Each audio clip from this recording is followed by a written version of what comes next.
भारत की असल भू राजनीति क्या है? चलिए इस विश्लेषण में खान सर के बेबाक विचारों को डिकोड करते हैं। चौथा विश्व युद्ध लाठियों से होगा। ये खौफनाक विचार आज के वैश्विक तनाव को बिल्कुल सटीक रूप से दर्शाता है।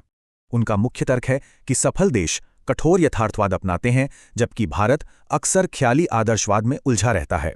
चीन का जमीनी सच्चाई और निर्माण पर फोकस हमारे वैचारिक और ख्याली सिस्टम को बहुत पीछे छोड़ देता है। भाग 2, चीन की जमीनी हकीकत। उनकी असली घरेलू ताकत ही दरअसल उनकी सबसे बड़ी ढाल है।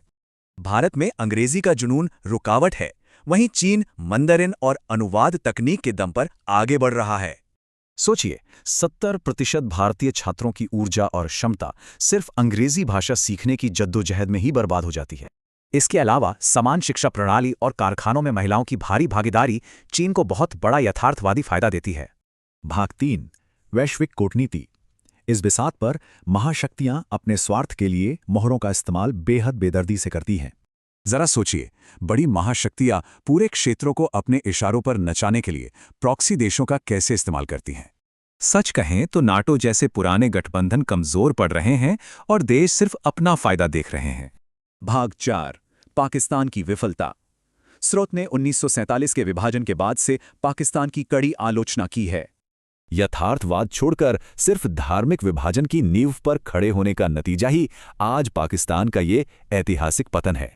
1971 में 93,000 पाकिस्तानी सैनिकों का भारत के सामने आत्मसमर्पण इतिहास की सबसे बड़ी सैन्य विफलताओं में गिना जाता है। राष्ट्र निर्माण के बजाय उग्रवाद और चुनना ही पाकिस्तान के एक फेल राष्ट्र बनने की असल वजह है।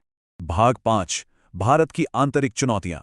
हमारी बड़ी दिक्कतें सिस्टम के आदर्शवाद और गहरे विभाजनों से ही जन्म लेती हैं। बटी हुई शिक्षा और धार्मिक राजनीति जैसी कमियां ही भारत को सच्ची वैश्विक महाशक्ति बनने से रोक रही हैं। मेडिकल उपकरणों पर भारी सरकारी टैक्स का सीधा और जानलेवा असर सबसे गरीब मरीजों की सेहत पर ही पड़ता है। महिलाओं को काम से दूर रखना आधी क्षमता बर्बाद करता है और पुरुषों पर सारा आर्थिक बोझ डाल देता है।